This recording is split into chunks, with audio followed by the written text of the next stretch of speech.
Alrighty,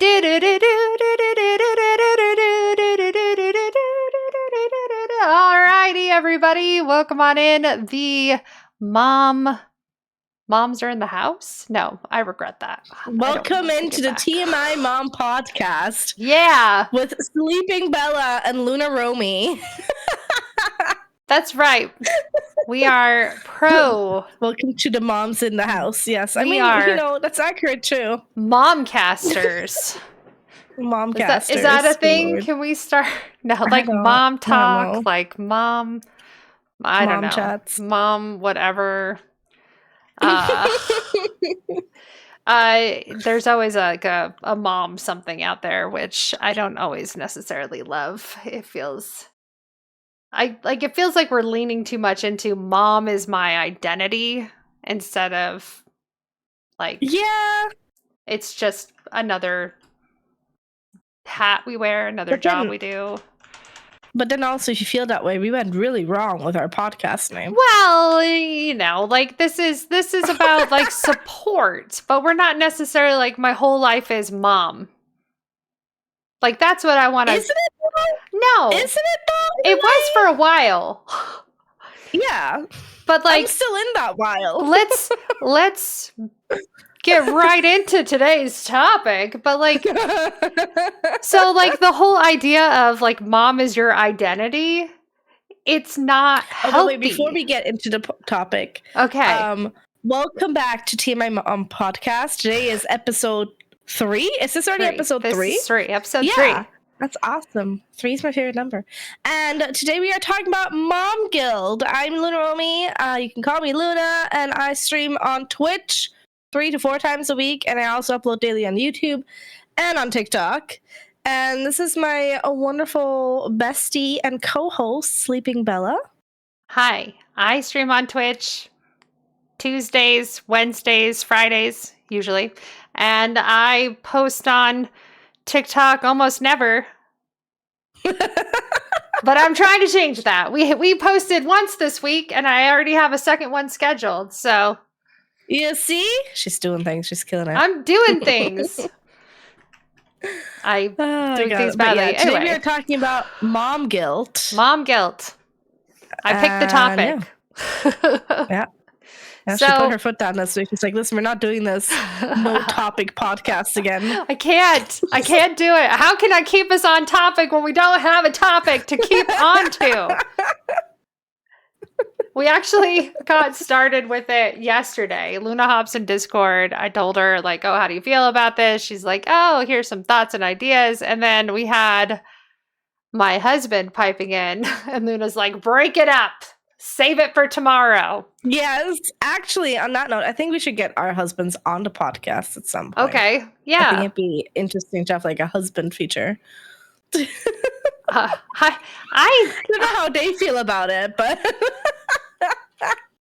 it's been decided. I keep thinking about you and Fonzie, or even me and my husband trying to have this like give and take without being like without starting an argument. Yeah, I think it'd be difficult. Maybe we should have my husband come on and talk to you, and then maybe I could talk to your husband.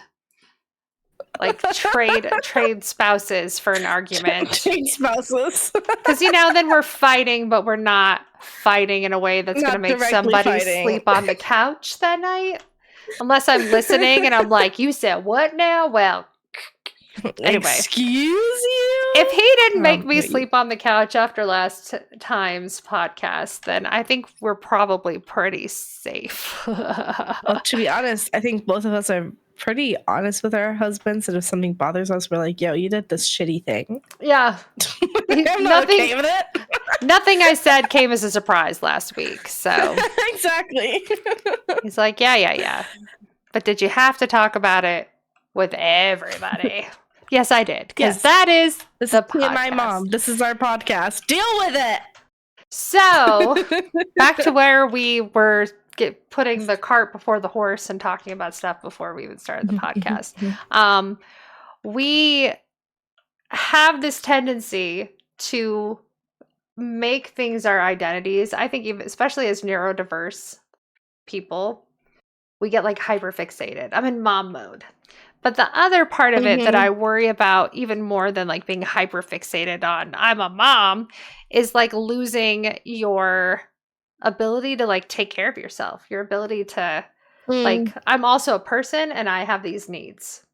And that's Mm-hmm. one of the big things where mom guilt kind of gets in the way, right? Where you're like, oh, Mm-hmm. I need to go to the doctor, or I need 10 minutes to just sit in the closet and eat a snack without somebody asking me to do something, or or my child is screaming on the other side of the bathroom door, but I just want to poop without an audience. Please, and I don't know if that's something you have to worry about, but I definitely like just recently got to the place where I can be like I guess the last couple of years, but like, I had like a 6-year-old who still wanted to talk to me, and they all still, as soon as I sit down to use the bathroom, they all still are like, Mom, Mom, Mom, I'm pooping. Give me 5 minutes. Like, please. I have 3 cats and a dog and a kid, so I haven't known pooping in peace for a really long time. My cat It does doesn't love happen. that. She gets upset if you close the door. And I don't know what is it about cats? They're like, no, this is They our don't like bonding closed time. doors. Well, this cat Yeah. just if you're in the bathroom, they're like, hello, this is our special time. How dare you close me out? Loona, my cat, will insist on sitting on my lap while I'm pooping. I'm like, I'm not about this. Like, can you like some kind of amount of personal space, cat, please? Like, come on. Yeah.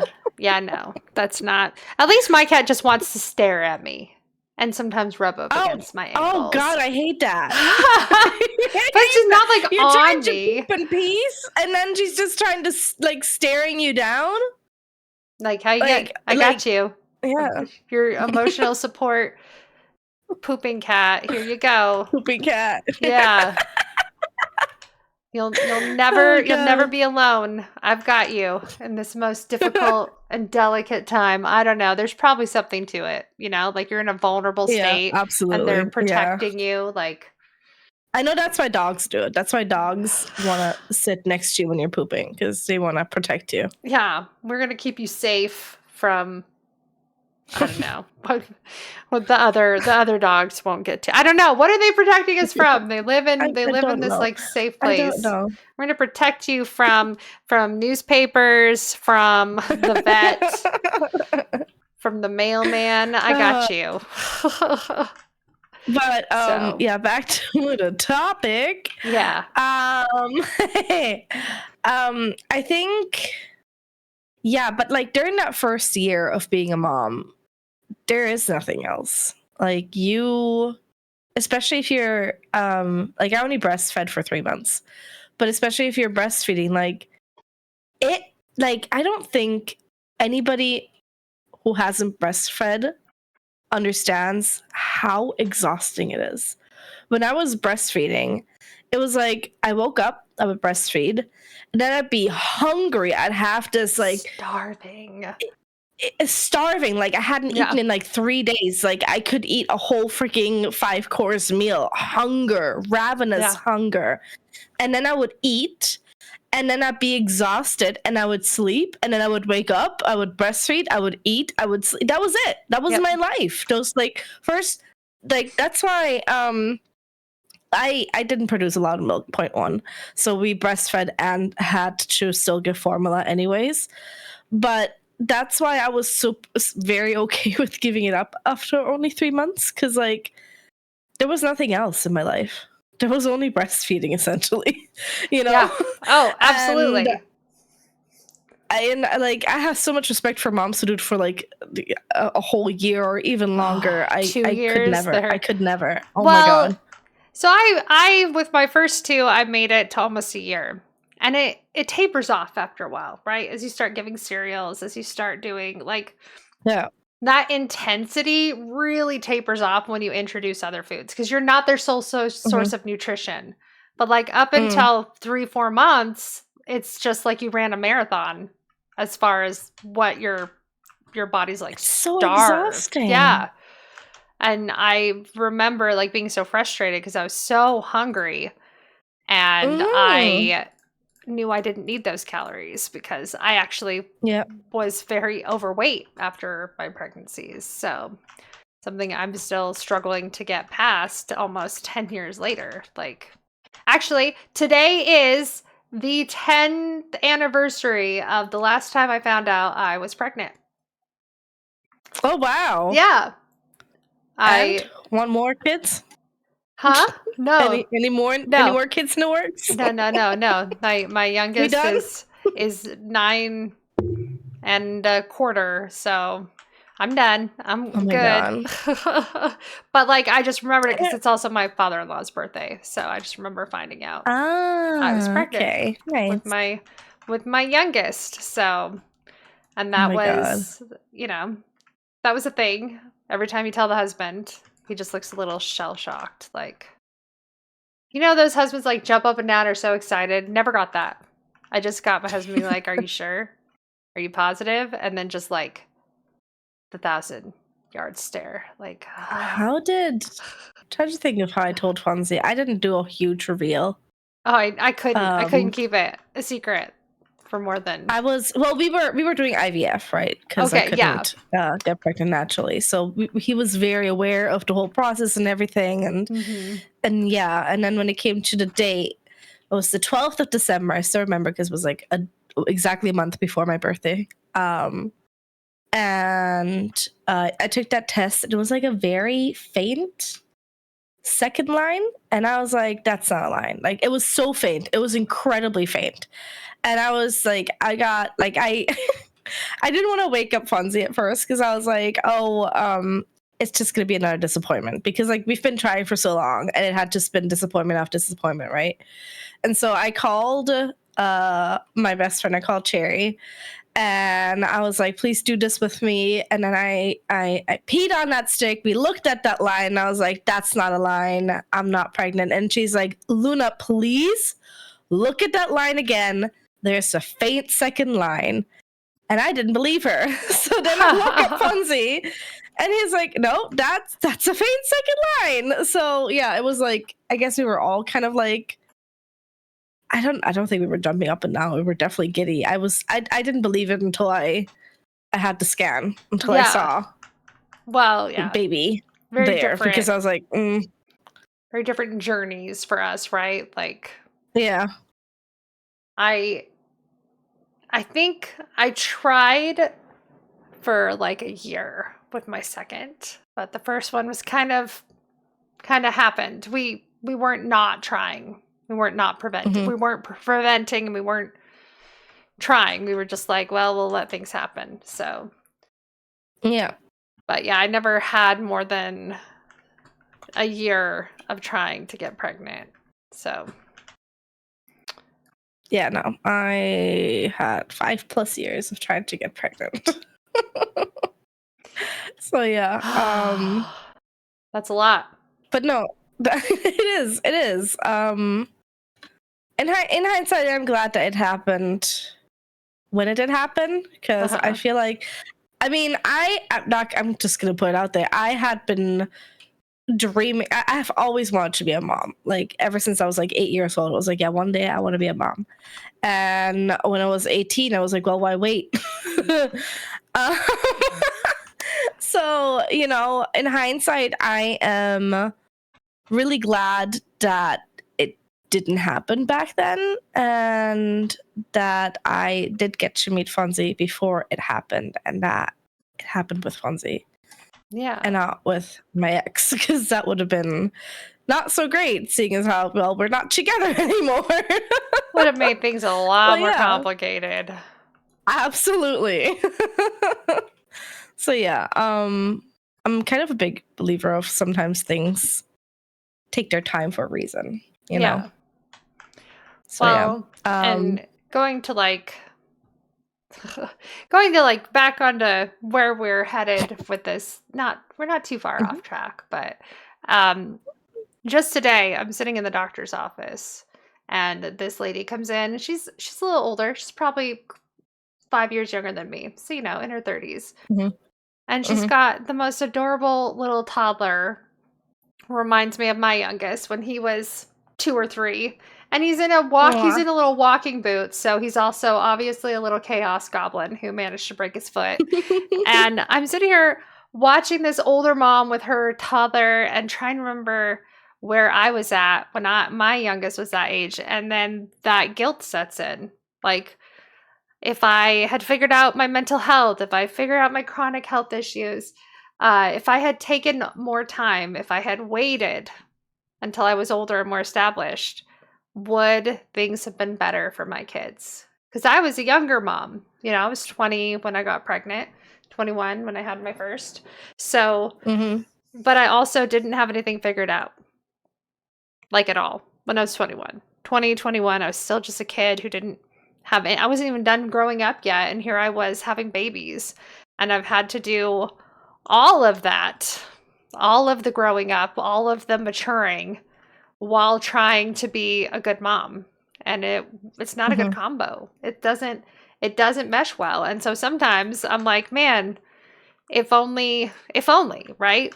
If only I'd waited, which is just me feeling guilty about not being a perfect mom and not looking at the kids I have now who are excellent kids. You know, they've got their struggles. We're working on it together. But, you know, like, you miss out when you're in the middle of raising yourself while trying to raise little people. You struggle to have those good memories. I get that. I get what you're saying. Like, I think things would have definitely been different for me if I had a kid when I was 18 versus a kid when, you know, like 32, 31. But also, it comes with different struggles. That's true. You know, in the sense, like,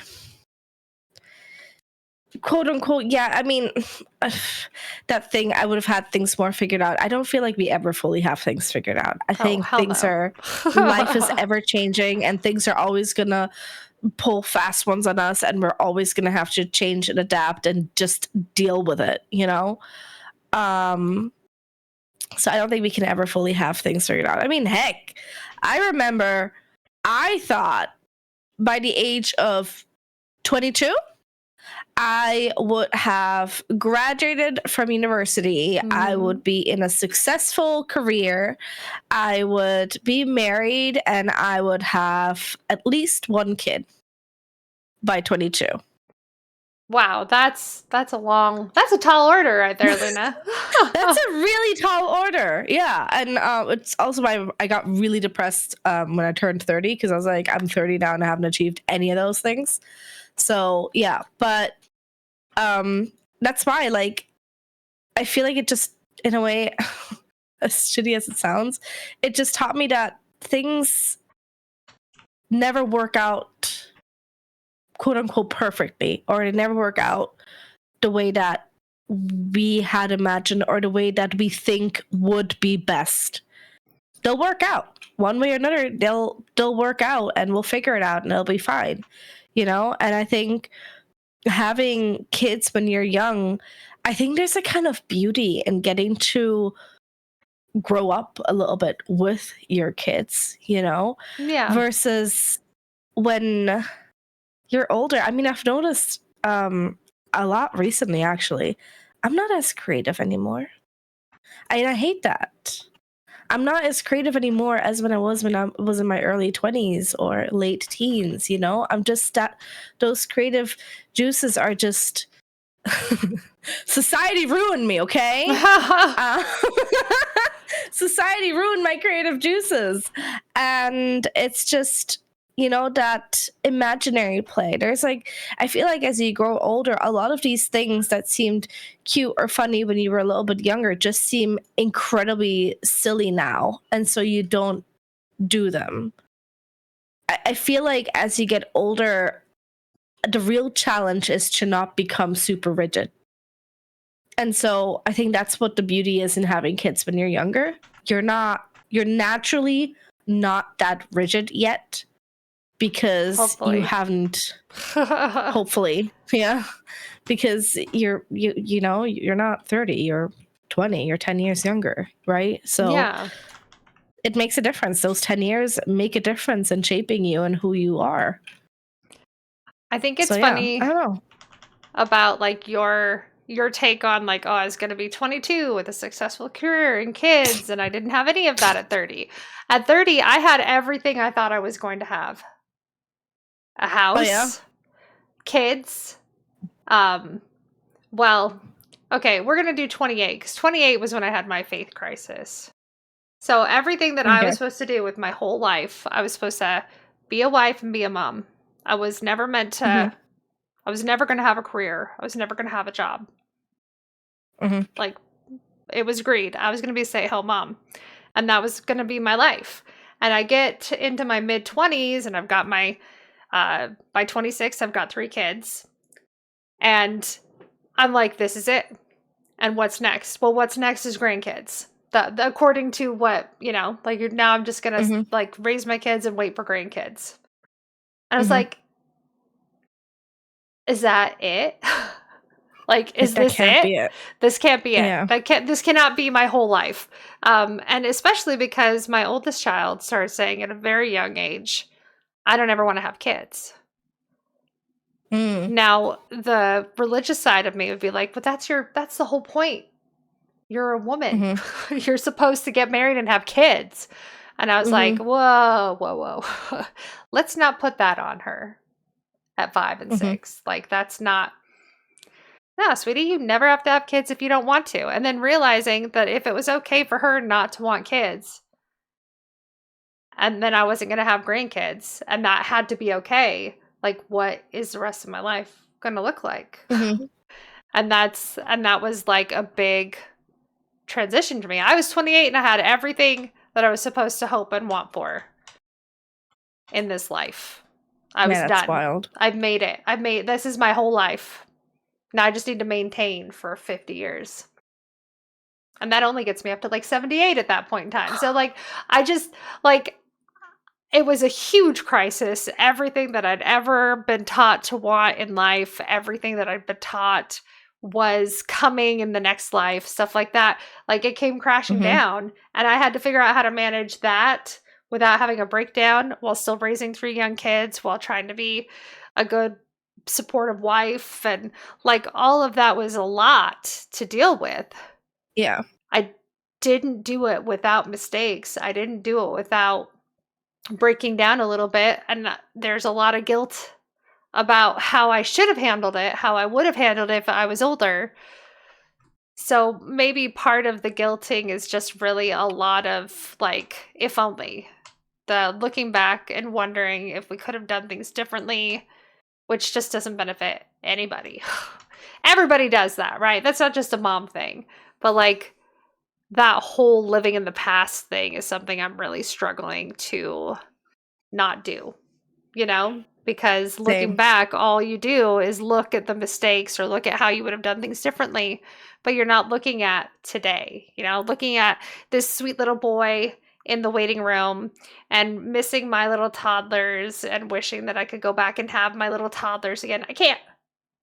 But I can appreciate the kids I have today and try to enjoy them as much as I can today, because tomorrow I'm going to be missing the today toddler, the 9-year-old and the 15-year-old, So it's like kind of ironic that when they're like really little, we can't wait to see them, how they'll be when they're more grown up, when they can talk, when they can function on their own 2 feet properly, right? Right. And when they get to that age, we're like, oh. Aw, I miss the baby. Aw, I miss the toddler. Oh, I miss little preteen making weird Mickey Mouse coffins and writing funny fan fiction about Five Nights at Freddy's. Like, that's today. That's what's happening right now. So actually, on that note, you know what I feel incredibly guilty of as a mom? I always hear from every mom that the baby stage is so sweet and so nice, and they wish they could have more or longer baby stage. I hated the baby stage. I really did not like the baby stage. Okay. I much prefer the stage where she's at now. Yeah, she's a handful and she climbs up on the table and you have to run after her. And she's now in that age where she understands when she's not supposed to do something. So she'll look at you in the eye and do it anyways. Yeah. You know, she's testing her limits. But I prefer this stage because I feel like I can have actual back and forths with her. You know, I can talk to her and she can understand. She understands what I'm saying. Whether she wants to hear it or not is something completely else. But you know, I much prefer this stage. The baby stage was for me so. I don't know if it was because of the breastfeeding or if it was just because of the C-section, I was in so much pain afterwards and stuff. You know, it might have been all of the above. But I did not care for the baby stage. Sleep deprivation. See, but I'm always sleep deprived. But that was even harder. Like that. I mean, trying to function at that level. The sleep I had post-pregnancy was still miles better than what I had during pregnancy. Like that last stage of pregnancy is... Yeah. It's no joke. It's really no joke. I was lucky if I got like an hour of sleep before waking up to go pee or pain heartburn, or something. Bladder, or they're sitting in a wrong place and it just hurts. Yeah. But that's kind of a funny thing where people don't talk about that. They don't talk about I didn't like the baby phase. Or I didn't like what was one I was reading? I've started following some mom subreddits because I feel like it helps with like topics sometimes. But one lady was like, I don't want to be judged for this, but I hate playing with my kid. All they want to do all day is play with me, and I hate it. I don't want to play Legos. I don't know how that, maybe what you were saying, like the creativity, I've lost my ability to make believe, or maybe she never had it, you know, like not every kid is born with that. See, and Prismatic 76 says that breaks her heart, but at the same time, that's like a projection of what you love most about parenthood. Finding a way to connect with your child. Maybe you don't love playing with them, but you love teaching them how to clean, or you love reading to them. Like there's not a wrong way to interact with your child as long as it's, you know, healthy and meaningful. Like, you know, yelling or beating, of course, that's not what we're condoning. No. But there's not really a wrong way. And moms internalize, I have to want to do X, Y, and Z to be a good mom. As opposed to like, sure, maybe you don't like playing toys with your kids, but why don't you make up a story or listen to an audiobook while you clean with your kid, you know? Like there's not a wrong way to find a way to connect with your child. And society tells us there is. We tell each other there is. So I actually kind of relate to that. Not completely, but kind of, because it's not that I don't like playing with her, but I definitely struggle. And that might just be because of the age that she is in right now. But it's a struggle because, like, there's only so many times I feel like I can be like, yeah, woohoo, like super, you know, I don't know, positive about something before I'm very overstimulated by it, I guess. Yeah, that tracks. And she's like, her new thing that she discovered yesterday is that she loves when you go run, and then she just runs back and forth. She waits for you to, like, she'll do like a half crouch, and she'll wait for you to do the run, and then she'll run across the room, and then she'll look at you and she'll wait, and then you have to do it again, and then, you know, but you do that like 10, 20 times, and you're like, I'm kind of done now. But she's not. Yeah. She's not done. And you push, I mean, I push through it still, but I feel that. And I definitely, like, it is a conscious choice to every morning, because I'm a quiet person and I enjoy quiet, which, you know, it doesn't work great with a toddler. But it is a very conscious effort. Sorry, just remembering every having day 3 young kids in the morning. Even now, the mornings are not quiet. They are No. chaotic and loud and busy. But yeah. It's a conscious effort to play with her and to find things that are interesting to her that equally don't drive me nuts. Like, we listen to music every morning, we dance around every morning, you know, I do the run thing now and stuff. It's great, but I understand where that mom is coming from. And Yeah. it's that thing that you actually, we have a secondhand store here where I go to a lot to get clothes for Livy and stuff, because I'm not about to spend $40 on a t-shirt. That's very fair. And yeah. And she was like, she had this customer who was like, I don't understand. No, her neighbor. She was like, I don't understand what's happening. Like, I got my kid this awesome dollhouse that they played with at their friend's house and stuff. And I got all the accessories, everything, all the dolls, everything for a dollhouse. And they haven't touched it. They won't touch it. Oh, yes. They won't touch it. And then the lady was like, take out the dolls, put away the accessories, take everything out, put everything away, just leave the house there empty, see what happens. And they made their own fun with it.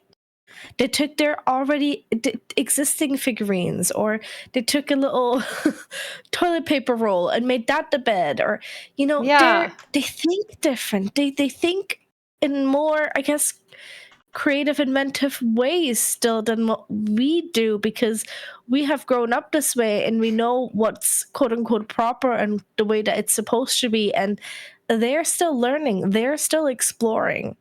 So less is more to them. Absolutely. Still, you know? That's such a good point. Something I wish I could tell my dad.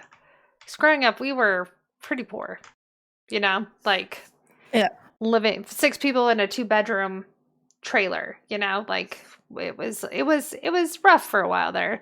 And I remember, I mean, we didn't have the internet back in my day. Yeah, we didn't have the internet, and we had like the 3 stations with like PBS, whatever could come in on the antenna, right? Mhm. And we had I think my mom used to work at McDonald's, so we got a lot of Happy Meals. We ate a lot of Happy Meals, and most of my toys came from Happy Meals, back when Happy Meals had great, awesome, fun toys. And so I just had a hodgepodge of toys, like John Smith from Pocahontas with Esmeralda from The Hunchback of Notre Dame, and they were always a couple because they were about the right size, you know, and I would always like act out all these things with just my variety cast of characters. Or when the Olympics, Summer Olympics, had to have been probably 98. I'm dating myself a little bit here.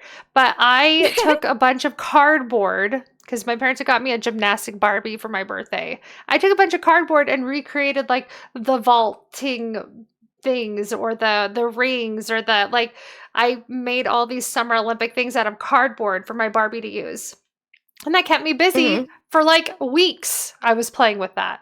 So the less is more is real. The more we try to give them everything, the harder it is on them. They really do need the time to just figure out what to create, to imagine. Yeah. So if anything, it's more about retraining our brains, rerouting ourselves. You know, it's like, I mean, I'm very, very aware of this stuff now, but I literally, so Livy's birthday is in August, and I started and I started collecting some things. And the other day I ordered this little Lego set because she's been more interested in Legos now. It's just like a little tulip and a bee, and I thought it was really cute and was cheap, and I was like, why not? And then I gave it to her early because she was having a bad day, and I was like, here you go. She played with that thing for not even 2 minutes, and then went back to her old toys. The rotating toys is also Yeah, absolutely. But that's the thing. She doesn't play with her toys a lot. She plays with her surroundings. You know, like today she had the best time. I mean, it's this thing. I'm like, this is probably not a good parenting moment, but she was obsessed with climbing on the dining table today. And after taking her down, God knows how many times, I kind of gave up and was like, you know what? She's aware that it goes down there. She's being careful over the edges. By all freaking means, play on the stupid dining table. I'm done picking you up. I'm done. And she found these little candy Easter eggs that we had on the table. Of course. And we had 2 Easter eggs. So we had candy Easter eggs still, and we had these chocolate Easter eggs. But she wasn't eating them. What she did is she found the kitchen roll, you know, the kitchen paper roll thing. Uh-huh. And she stood it up, and she proceeded throwing the eggs inside the tube, one after the other. Okay. And she picked the tube up, stood it up in a different spot, and again started putting the eggs in the tube again, one after the other. And she was doing that for the longest time. And that's just stuff we had laying around. You know, they make their own fun. They do not need the toys. And I hate it so much because, like, when I was, you know, so pregnant and a new mom and stuff, you constantly, like, you're on TikTok, you're on YouTube, you're watching all these like parent tips and what toys to get, what's good for development, what's this and what's that, you know, and you see these parents getting all these things like little gyms for their kids and stuff, and I'm like, I can't afford $200 to $300 on a freaking gym for her. I just cannot. I don't have that kind of money. And you start feeling really guilty because you're like, am I giving my kid less of a shot at life because I don't have $300 to just splurge like that? Because I can't afford to buy a new walker every other week because the current one isn't working, you know? And you don't need all that bullshit. I'm sorry. You don't. You really don't. Passionate about this. You don't need it. You just need yourself. You need to build a connection to that kid. And everything else, you have stuff around the house that you can play with the kid. You do not need all these fancy things. You don't need a special toy to encourage your kid to crawl. Your kid will crawl when they want to crawl, right? With or without toy. Take it from someone who had a special toy that was supposed to encourage her from crawling. She didn't give a damn about that toy. She crawled early anyways, but she didn't give a damn about the toy. It wasn't because of the toy that she crawled early. She just wanted to crawl. End of. Yep, they'll do it when they want to. And that was one of the things. No, it's good because I was actually reading up on some of the things. Like, you type in mom guilt into Google and you get like these the word is escaping my brain right now. Research papers, basically. They've done research.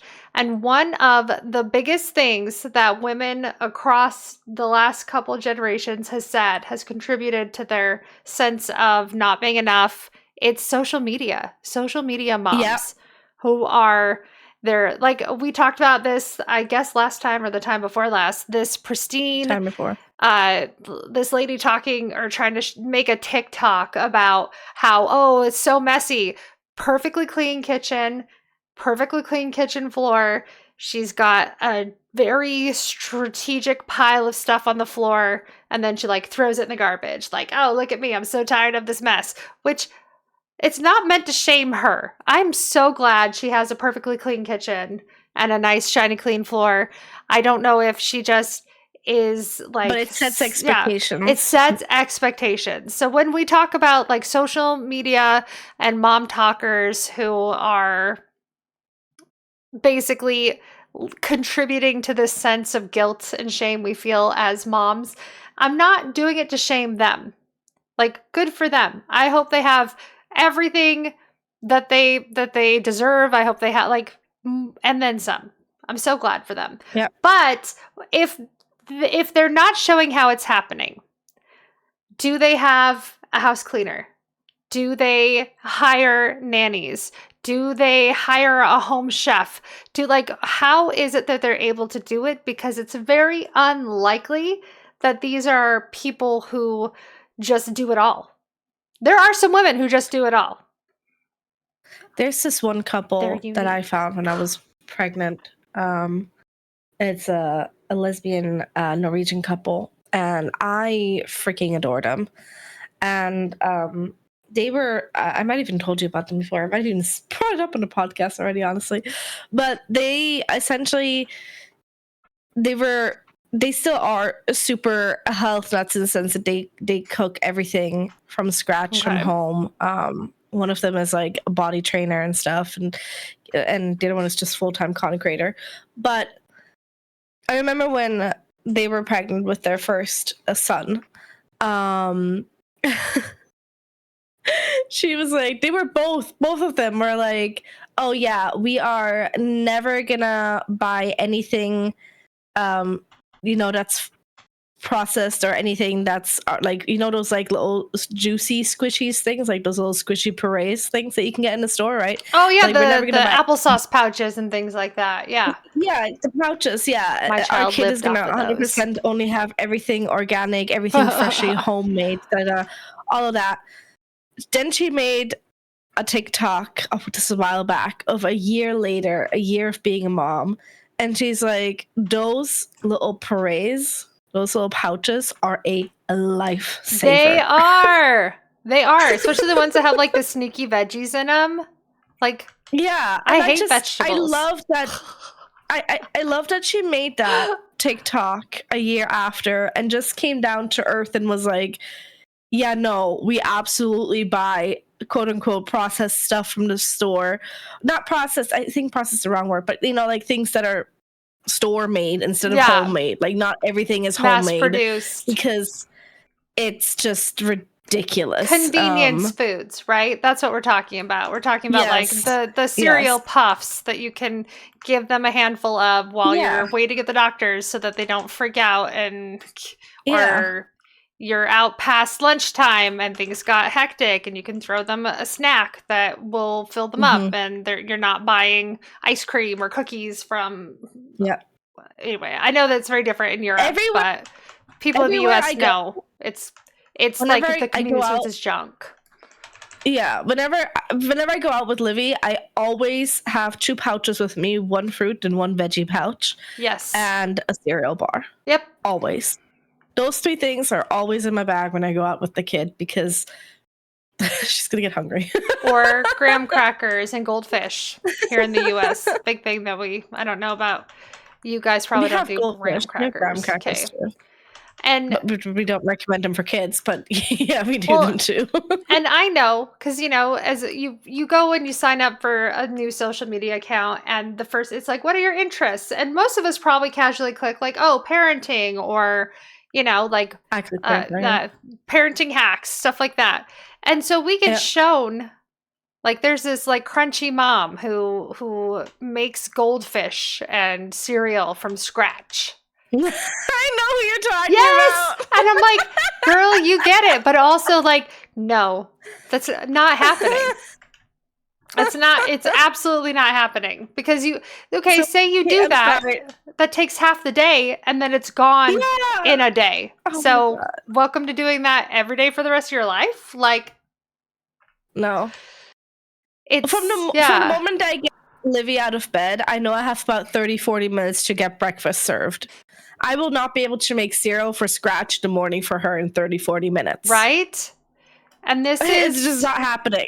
Well, and I highly doubt that parent is doing it every day, which kind of goes back to the idea of like show us what's behind. Show us how the bread is made. Show us what you're doing in real life. Show us what you're actually doing on day to day. Yeah, like yesterday. Okay, so I told you I was starting up making more TikTok videos. Yesterday, I have been promising the kids I was going to make cookies. I had these limes that were going bad. They were intended to make a coconut lime sugar cookie. Yum, yum. Yeah, and they're delicious. I love them. But it's been a week and the limes are just getting, they're just like, we're withering, use us, And so I did it, and I just recorded it to make a quick little TikTok. It actually took a long time, but it's a quick little TikTok when you watch it, when I have it posted. And not something I do every day. It's not even something I do every week. And you're pushing, like, I did a picture. I did a little video after so I can post that. What my kitchen looked like versus what you see in the TikTok. Mm-hmm. In the TikTok, you see my pristine counter, my mixer, the cookies. You're not seeing my sink overflowing with dishes or all the stuff that I moved off of the clean counter to the stove and the other counters, which are completely covered. Every surface was covered in something by the time I was done making these cookies. I believe it. And I want to see that. I want to know, like, oh, you're doing this little cooking video. How? Did you not make dinner that night? Do you have a little, like, special cooking she shed in the back where you don't, like, it's just for your videos and stuff? Like, how are you doing this? Even sitting here in this office, there is a pile of stuff over here that you can't see. And there's stuff all over my desk that you can't see. Like, this is what I want more of, like, responsible social media. The behind the scenes. Yeah. I sit here. Not just the pretty pristine for show. Yes. The actual behind the scenes. What is actually happening? Behind the scenes, you either the options are limited, right? You're either literally superhuman. You eat this stuff up. You are going to wake up and every minute of your day is I'm cleaning, I'm organizing, I'm cooking, or I'm not a parent. Like, there's limited options on that front. Or you have help. A lot of help. Yeah. Or you're actually living in chaos and you just strategically don't show it. That's really your only options, because everything comes with a trade-off. And that's where the mom guilt comes back around, because everything comes with a trade-off. You have to choose what you're going to feel guilty over. Are you going to feel guilty that you're putting your health at risk and you're dealing with, like, ulcers on your breasts and your child isn't getting quite as much food and then you still have to buy formula anyway? Or are you going to go ahead and give up nursing and feel guilty that you didn't nurse longer, but your child is being fed? But then again, is it as good as your breastfeed? Like, there's always going to be a trade-off. And when we feel this guilt, what we have to do is really look at, like, should you do something different? Not could you have done something better? It's should you be doing something different? Mm-hmm. And that's where the guilt can actually be, I don't want to say productive, but that's where we can turn it into something productive. Like, you're feeling guilty about something. Also, can you do it since different? You were just talking about formula, or since you just mentioned formula and breast milk, I do want to just real quick say that I have spoken to several moms who only formula fed their children, who never breastfed their children. I know we always say breast is best, but no, just make sure your kid is getting something, is getting fed, you know? Yeah, like I said, I never produced a lot of milk, so we had to go formula. We didn't have much of a choice. And my kid is healthy. My kid is super stinking healthy. Like, oh, she's great. You know? So I'm just saying, she's coming up on 2 years old, and she is super duper healthy. So if you are a new mom right now and you're like, oh no, I can't do breast for whatever reason, you're fine. Your kid will be fine. And okay. To clarify, for at least as long as I've been on the motherhood scene, fed is best is definitely been the mantra. I did see a post in that same, I think it's called Mom It subreddit. Be careful looking for mom subreddits, because there's a lot of really weird stuff that comes up when you search mom in subreddits, but Mom It is a safe one. Don't ask. I was traumatized. Anyway. No, I know. I already know where that would go. Anyway, so in it, someone was talking about not just, like, we just need to let women figure this out and offer support. So a woman who's struggling to nurse, being told, oh, fed is best, just get some formula. Like, she really might want support on nursing. There's nothing wrong I with yeah. any of it. The only thing I that will is say wrong is not feeding your child. So exactly. whatever it takes to make sure your child is fed is the most important thing. But if women need more support so they can nurse, great. If they're like, I never intend to nurse, I want my breasts to stay perky and nice, I'm never gonna, like, girl, you do Your you. breasts are not Because, going to stay perky and nice. Just saying, like well, I mean, maybe for a bit longer. on the TMI side of things, the way my breasts like turned into like rock filled balloons and they were stretched out, and I swear I could have gone up 5 cup sizes while being engorged. Like, you're definitely preserving your breasts by not nursing. Like, No, if you it's don't like nurse fair. at all, gravity will Fair. get you eventually, sure, but I definitely know, and I definitely have like asymmetrical breasts because either you have a preferred side or the baby has a preferred side. So you definitely find, Yeah. like, at the end of nursing for I guess like 9 months to a year. I can't remember when I stopped. But you definitely find one breast is bigger than the other, and that just doesn't ever really go away. But the only one who notices doesn't really care. So that's my I will husband. say, I kind of wish that I was educated better on breastfeeding Yes. before giving birth, because you're supposed to already, and I kind of knew this, but my midwife told me not to worry about it. But you're supposed to already be producing milk while you're pregnant during that end stage. You're supposed to already be producing milk. If you are not producing milk by what did you say? I think week 25, week 26, then you need to, and you do have the intention to breastfeed, you need to help out a bit. And that means maybe, pumping once or twice a day to kind of tell your body, hey, we need this. That's what they told me at the hospital. And I kind of wish I was told that, because I was definitely not producing at all while I was pregnant, ever. And then Can I I wasn't producing much after either. can I interrupt you and let you know that during Yes. all 3 of my pregnancies, aside from a smidgen of colostrum, like Mhm. in the days before I gave birth, I don't even know that I think the colostrum came, like that really thick, creamy stuff came Mhm. right after giving birth. My milk did not come in until like 2 days after giving birth. So Oh, yeah, I mine had nothing. never came. So I kind of would question that a little bit, just a little bit, Okay, fair. because I did not, no milk was coming, none, until after I'd given birth. And if I had a little bit of the colostrum, it was just right up, like in the days before giving birth. So, Okay, it's fair. I would do more research on that.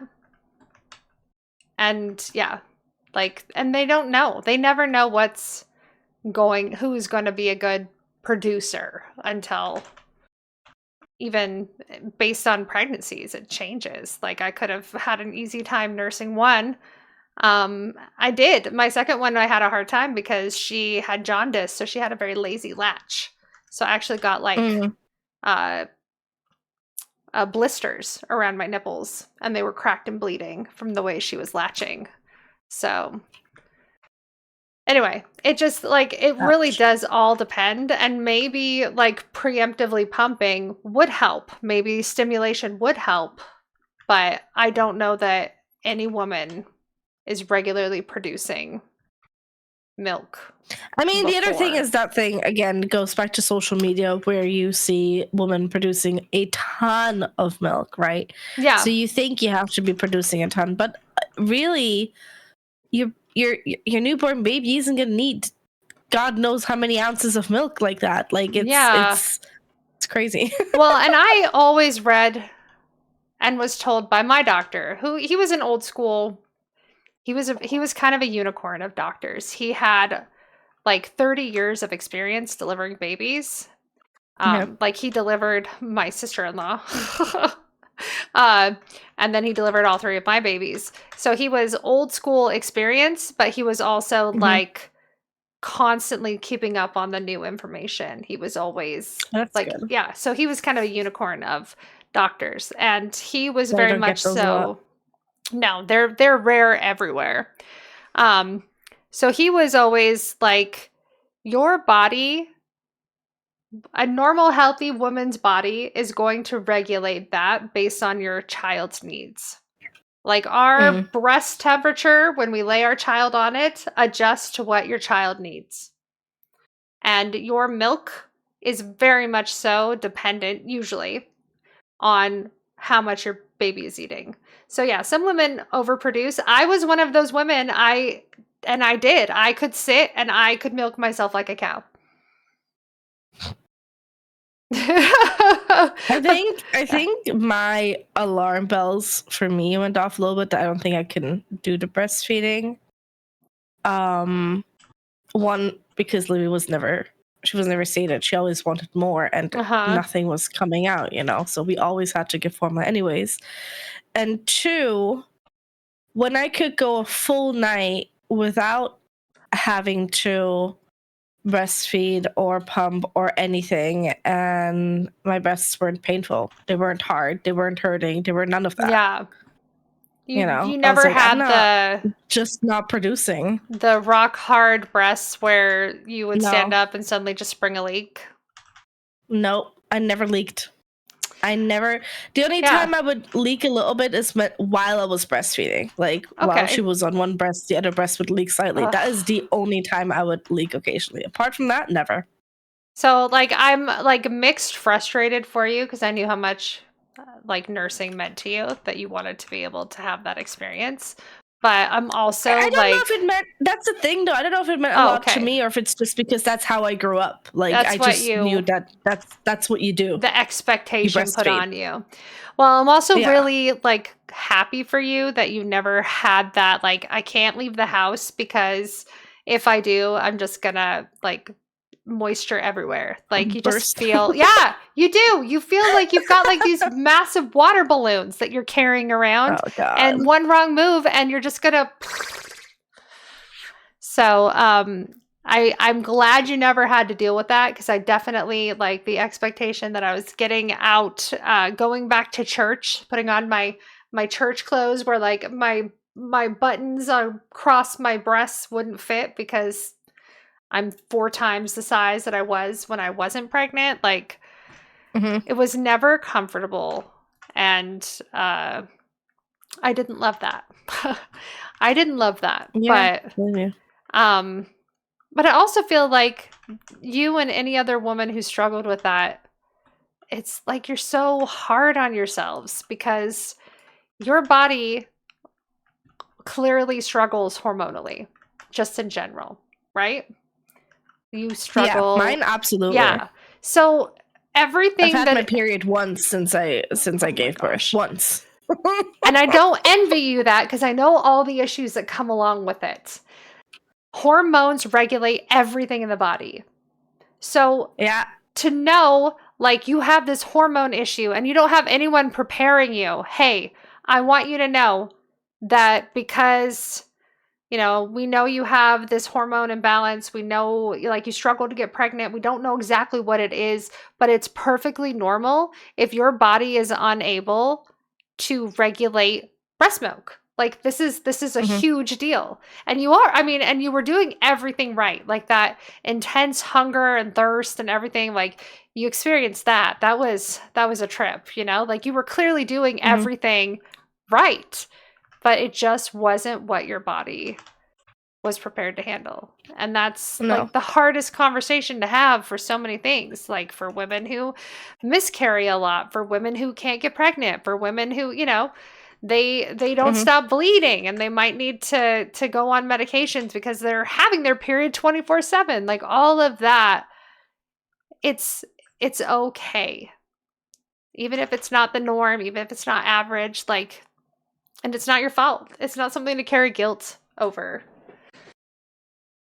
And that's, yeah, because what is the point of feeling guilty? That you can't No force your body thanks. to do that. Can you do anything different? Can you diet it No. away? Can you medicate it away? Can you pray it away? Nope. None of those things. I know you tried at least most of them.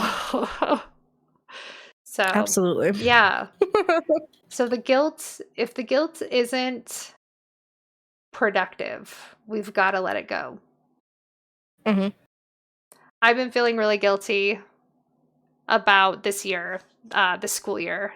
It's been a rough year because with the moving and everything, I was just really focused on getting our house ready and getting us moved out of this town. Yeah. And I know that I let a lot fall by the wayside. In fact, I need to go do something really nice for my kids' teachers because they picked up a lot of slack when I wasn't focusing on my kids. So as I'm feeling guilty about that, when the teacher messaged me and was like, "Hey, we need volunteers for the zoo," I knew I was gonna have to reschedule stream, which I hate to do. You understand that. I was like, "You've been feeling guilty about not being there for your kids and their teachers who Yeah. have been so wonderful. Just do it." So like the guilt became kind of a productive thing when you examine it and you think, what are you feeling guilty about? I'm feeling guilty about not showing up. I can't go back and change how I spent my time and energy at the start of the school year, but I can finish strong and be there for my kid and the teacher. Like make the changes. Do the things that will make you feel less guilt in the future. I mean, and I can't promise I'm Mhm. not going to feel guilty about canceling stream or falling short on some of my goals when it comes to like making content. But I know that I need to prioritize my family and my kids. I know most of you know that too. Most of the people who come watch me, they're like, no, do what you need to do, Bella. But it's not productive just to sit here and feel guilty about what's in the past. We have to either let go of the guilt or let the guilt guide us in how we should move forward. So there's the turning around, right? Mom guilt can be a good thing, and if it's not a good thing, you got to let it go. Right? Absolutely. Okay. Agreed. Yeah. I don't know. It's this morning, well, this afternoon. Morning after no morning. It was morning, it was breakfast. It's so ugh. Sometimes like it's the food thing again with Okay. feeding them. I was feeding Livy breakfast and I made these little pancakes and I put peanut butter on them. Okay. And for me, I was like, you know what? She hasn't had pancakes in a while. This is like a little treat, right? Okay. And that's what I thought about it. And then right during that time, someone called, a video called, and they were like, "Oh my God, what are you feeding her?" And I was like, "Pancakes." "Do they have sugar in it?" I'm like, "No." "And what's on them?" I'm like, "Peanut butter." And they're like, "Oh my God, you're giving her peanut butter? That's so bad. Da, da, da, da, da. Do you really want to ruin her?"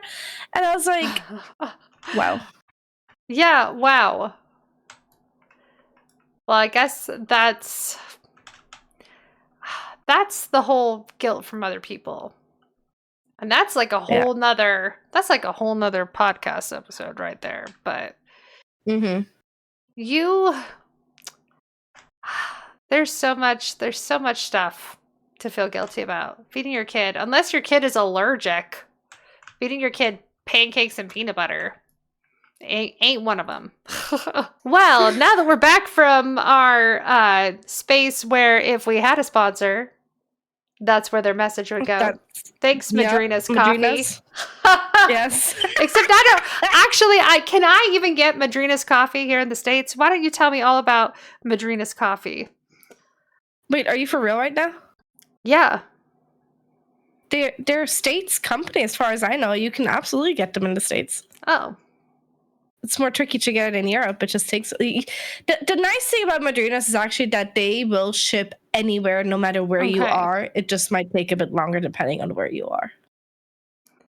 But Let's no, see. in the States, yeah, you should be fine. Let's see what they got here. They got, well, they look like they're game related, yes? Yeah, they do a lot of partnerships with different game Dead by companies. Daylight Collector's Box. Yeah. Oh. Highly recommend the paleo one. It's my favorite so far. They've got milk tea, fruit tea, whole bean coffee, collabs, bundles. Mm-hmm. Cold brew coffee. Well, Madrinas, I drink coffee, a lot of it. So I do believe that moms should be fueled by coffee. So yes, insert Sponsored whoever TMi wants Mom to. podcast. Yes, TMi Mom. Wouldn't that be great? Where it could be TMi Mom for our 10% off discount code. That'd Don't be try that so yet. cool. Could you imagine if we Hey. never get there one day? Oh Hey, my god. Hey, dream big. Check back Dream in big, with that's us right. in one year and we'll see where we're at. Sponsored, popular. We're gonna be popular. Okay. Listen, coffee has taken a whole new meaning to me ever since I became a mom. Like before I was like, oh, I'm pretty even, like 50-50 on tea and coffee. No. I am now 90% coffee and 10% tea.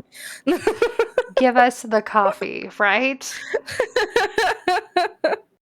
I struggle and it's not just the caffeine, but for me, this morning routine of a hot cup of coffee, I have to add protein powder to mine because it basically becomes my breakfast. So especially with the medications I'm on, I have to have something first thing in the morning. It can't be too sugary. So I actually just do a little bit of creamer. And one of my favorite creamers doesn't even have any sweetener in it. I just can't get it here because we don't have Sprouts. My sister-in-law and her husband have ruined me for coffee. Like their coffee, nothing. I don't know if it's whether I just love being at their house and on vacation. So vacation coffee, nothing tastes as good as vacation coffee. But they make the best coffee I've ever had in my life. And I can't wait. But in the meantime, I am a filthy barbarian who buys cold brew and microwaves it. But that is my morning routine. Hey. We all do what we got to do. We're all just doing what we got to do here. Don't judge. Judgment. I'm not judging. Judgment is a precursor to somebody else's expectations causing guilt. Okay? I'm right talking about. Like the pancakes and the peanut butter is somebody else's expectation. Isn't that so ridiculous, though? It is. There's so many stupid things out there that people are like, oh, gosh, really? You do that with your kid? Oh, my God. And some of them I really need to work on. She loved it. Oh, I'm sure. And here's the thing about pancakes. They're actually versatile. As versatile as you like. It's literally milk and flour. Ours does have sugar in it. Every single mix that you buy has sugar, and then every recipe. That's why I make them myself. I've started making this recipe because my biggest thing is like get that protein in them. Get protein in them. So here is our recipe that my teens loved, and I froze them and they popped them into the toaster, and they were really enjoying those pancakes. I'm starting a new binder of my best recipes because I need new recipes because I get bored eating the same thing over and over again, and so do my kids. But then they won't eat anything new. Okay, this is cottage cheese pancakes, everybody. It has cottage cheese, eggs, vanilla, 2 tablespoons of sugar, which you could opt out or you could swap in something like applesauce, baking powder, flour, and only a cup of flour, and then you cook it up. They say to fry it. I just put it on the griddle, and it has 10 grams of protein per little pancake. So you can add flaxseed if you want some more fiber in there.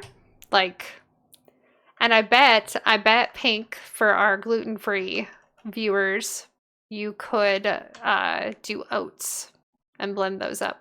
Oat flour. Because the flour isn't the biggest part about the pancake, you can swap it and be creative. I would be cautious with like almond flour, but you can also make pancakes with just banana and egg. You don't need anything else. If you can really yummy too. Stand bananas. Yeah, if you can stand bananas. Some of us have a really hard time with bananas. It's me. I'm the problem. I love bananas. It's me. Okay, anyways. Okay. TMi Mom, the musical episode. Yeah, so absolutely. That's a whole nother thing. Weird food aversions. But there just seems to be so much centered on guilt with being a mom. Like there's just so much guilt. And all of it either comes from other people's expectations of us that we're not meeting, or our own expectations that we're failing to live up to. Talk about your content creators, your influencers who are like, oh, we're never gonna give them packaged anything, and the sense of guilt they must have felt. Or maybe they didn't say that. They could have felt. Let's hope they didn't. They could have felt in that moment when they caved. I'm sure there was a whole dilemma. I'm sure there was a process they had to go through to get to the point where they're like, okay, this is okay. But it shouldn't come down to that. We shouldn't have to have like a breakdown and feel like we're failing our children and failing ourselves because we have to adapt, because flexibility and adaptability is probably the number one thing that I've had to learn to have as a mom. Because children are never going to operate on your strict schedule. Like schedules are good. Nope. But you got to be ready to fly by the seat of your pants at a moment's notice, because the schedule goes out the window when your child starts barfing everywhere, or you have that blowout and you've suddenly all of your plans center around, how am I going to clean this car seat out? Like, this is my day. I gotta give a car seat a bath. Never thought that day would come. Here we are. Like it is the most important part. And so all of those expectations, they need to be in a place where you can throw them out the window. This is my expectation for the day. Like no screen time until they're 2. Well, you know what? Especially with our chronic health issues, kids are going to have screen time. I feel like that's such a tall order nowadays as well, because of how much revolves around technology. Yep. Like not giving them any screen time is just, props to people who are able to do it, honestly. But like it's for a lot of us, it's very unrealistic. And that's okay. Like Livy had screen time today. Yeah. Actually, you know what? Livy gets screen time every time I need to change a diaper. You know why? Because that child will not just stay still. Right? She will not lay down and just let me change her freaking diaper. Just let me without change a distraction. Diaper. It makes sense. So I changed it on the play mat in the living room on the floor with the TV on. And especially the TV has also become my timer. Like I watch an episode of Bluey, it's like 5 minutes long. I'm like, right, I gotta get this done in 5 minutes. 5 minutes, go.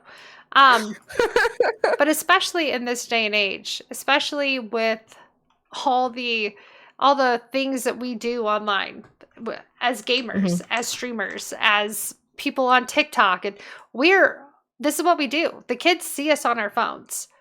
So they want to do that too, Like my kids, it's always about how much more screen time can they get out of us? How much more can we wrangle out of them? I want snuggles. Let's watch a daily dose of internet while we snuggle. I want, I want to watch one of last resort. But I want to watch one of your documentaries, Mom, because that was one of the big things during COVID is the kids would want screen time. And I was like, okay, but it's going to be educational. So we'd watch about the ocean, or we'd Fair. watch about the moon, or we'd watch, we watched a couple of movies that we did for educational purposes.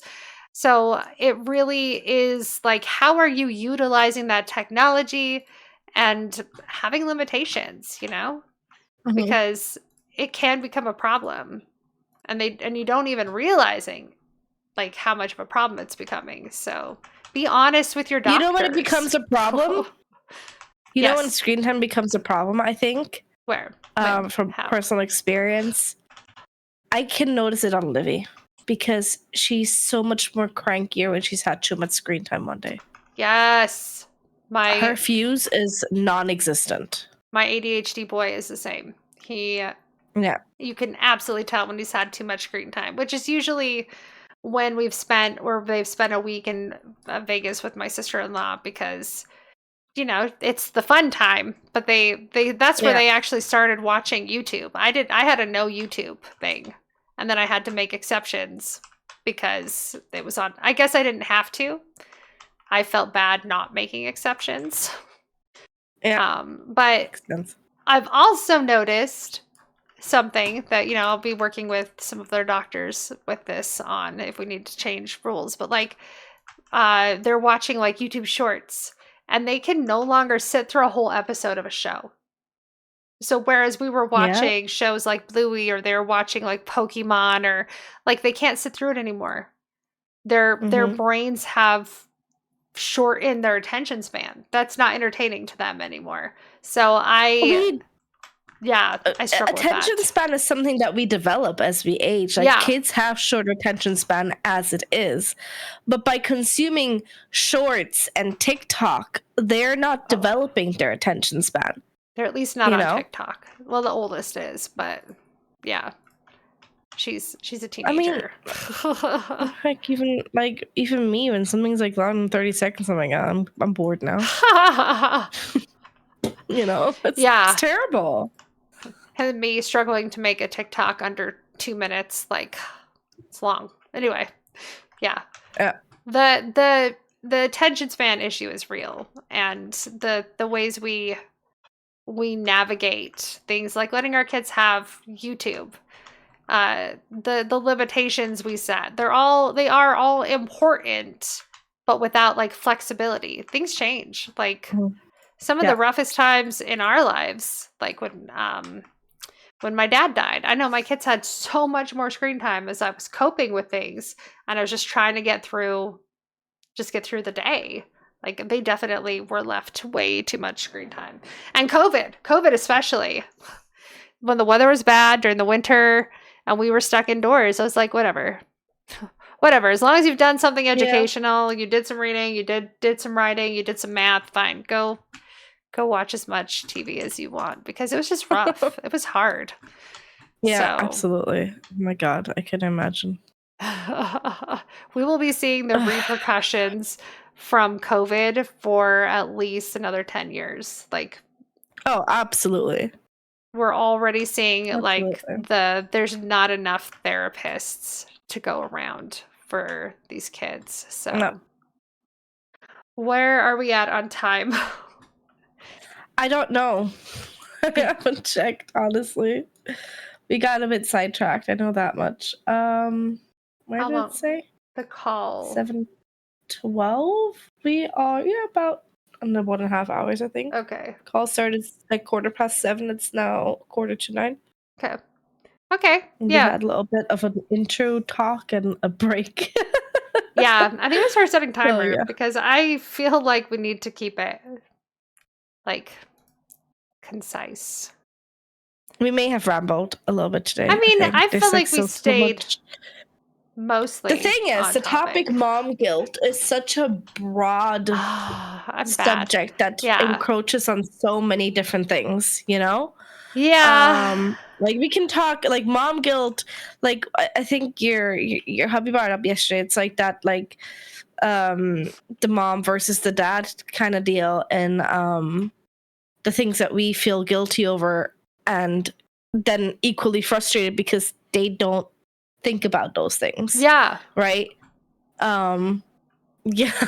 Yeah, absolutely. Like, just before I came to sat down and started stream today, it was okay, so I've got my prescriptions in. When do you need your refill of prescription? And Joey only has this many pills left. Like, it was like this the thing running in my head, and he just sits there and nods, and I'm like, this is constantly going through my head.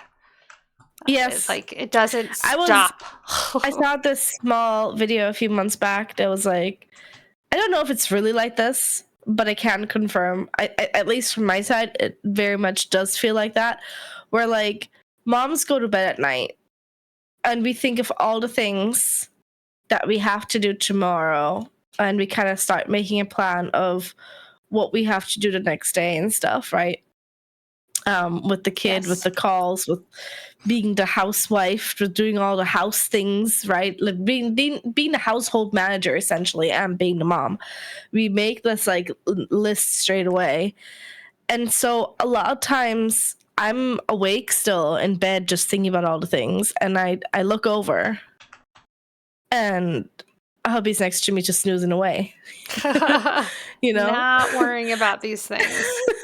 exactly, and it's like, but it's like it's that guilt, that societal guilt that creeps in there, because like we're supposed to do these things, Yeah. right? Yes, we're supposed to be So, the ones who think of these things, which yeah. I acknowledge that as a stay-at-home parent, that I can do those things. Like that is like part of my job, but I also have concerns about spreading that out more, given that this is how it's always been. If I were to go to work, and I know a lot of moms, they struggle because they go to work and they they are doing all the things that I'm doing as a stay-at-home parent. So they have a full-time job and they're still carrying on that But that's the thing. running, like everything that he's done, the grocery list, what are we cooking for dinner tonight, who needs to go where, medications, doctor's appointments, like all of that is running in their heads constantly, and they're still doing all of it. Yeah. I'm feeling guilty if they can't. Because society is great. It's something we can work to change. It's something that And I think we slowly are. And I have to say, I mean, that's one of the reasons why I wanted to do this type of podcast, right? So that we can be one of those voices, maybe for somebody, you know, even if it's just like for one person. I quite frankly, I don't know about you, but I don't care about blowing up. For me, it's No. just, I want to see if we can maybe just help one person not feel alone, help one person not feel as guilty, you know, help one person know that it's okay not to do everything all of the time. Yeah. It's okay to eat peanut butter and pancakes. Especially sugar-free. Even if the peanut butter isn't homemade and it's processed and you buy it from the grocery store. You don't make your peanut butter from scratch? How normal of you. You know, it's okay. And I think that's what I want out of this podcast. Just to let somebody know that you're doing great. Yeah. Well, you're doing your best, and that's enough. I've said this before, I'll say it probably a dozen times. One of the continuing messages that I got as a kid was, what's the point in complaining or talking about the hard things? Because it doesn't change anything. And I didn't have an answer to that until I was starting streaming and having people like, oh, you have hypersomnia? Me too. And seeing you out there gives me hope that I'm going to find something that works for me and I'm going to reclaim my life a little bit. The answer is exactly what you're saying. It's not about blowing up. It's not about getting rich. It is about even one person feeling less alone because we talked about it, because we didn't stay silent. And if, that helps, then I feel like I've done I've made an impact somewhere, you know? There's Yeah. lots of little places you can make impacts, but this is one where I feel like we're really good at talking. You and me, we're really good at talking. And it's something that we can contribute, even if it's just one person. One person I listens, mean, we one talk person a feels less lot. I don't know alone. if we're. Yeah. Oh, are Sorry. you saying because we constantly trip over words and struggle to find the right thing to say and ramble on and on and on and on and on and on, and on that maybe we're not actually good at talking? I'm just saying we talk a lot doesn't mean that we're necessarily good at it. Okay. All right, Miss Toxic. Sorry, I have to balance it out. It's true. I feel like we've come to the natural conclusion of today's podcast. We have. So, Thank you guys so much for joining us. I hope you guys enjoyed episode 3 of TMi Mom. I'm really proud of us that we've made Good it job. this far. I know episode 3 doesn't sound like a huge thing, but we got busy lives. It's a huge thing, okay? It's a huge thing. It really is. This has been something we talked I'm about not for gonna so lie. long. Full transparency, after episode 1, I had so much going on around that time. I was like, how am I going to do this? And I'm like, no, you're just going to power through. It's going to be fine. Yep. We're going to do it. It's So going to be good. I'm really proud that we're here in episode 3, and I hope we have many, many, many, many, many more episodes. Yeah, thank you so much for joining us. I'm Loona. You can find me on Twitch, YouTube, and TikTok, and Blue Sky and Twitter. And I'm Sleeping Bella. All the same places, except you got to add Z's at the end of my name because Sleeping Bella was taken. So ZZZ. And don't forget that if you have something that you think that we ought to consider talking about, we do have an email, tmimom.podcast@gmail.com. I swear we'll check it intermittently. Thanks for listening. See you next time. Bye.